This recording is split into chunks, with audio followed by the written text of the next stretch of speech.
Il-Partit Nazzjonalista ħareġ kontra regoli ġodda dwar skemi volontarji maħsuba biex itejbu d-dħul tal-anzjani fil-waqt li jibqgħu jgħixu fil-kumdità ta' darhom.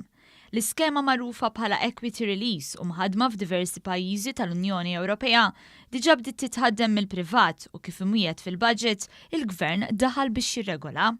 Dan bilan li jipproteġi l-anzjani fil-waqt li jibqa' jkollhom l-għażla illi jaraw huma kif iridu jgawdu bl-aħjar mod l-investiment illi jagħmlu tul ħajjithom.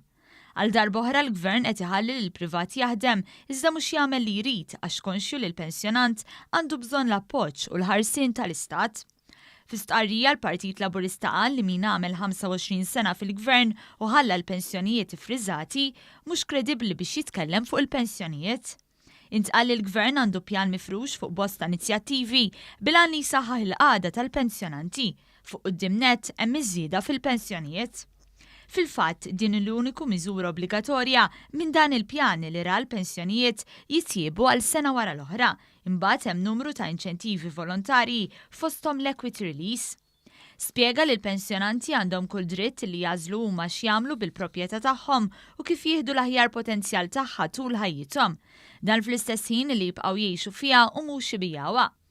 Saħaq li l-Gvern irid jara li l-anzjani jkollhom l-aqwa għażliet biex ikomplu jieħdu l-frott ta' dak li ħadmu għalih tul ħajjithom.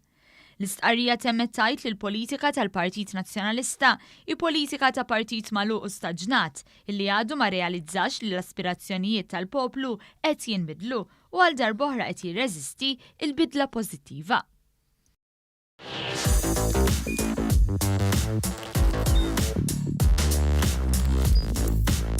Idħol fuq one.com.mt u hemmhekk tista' tara l-programmi kollha li jxandru fuq One permezz ta' One Play.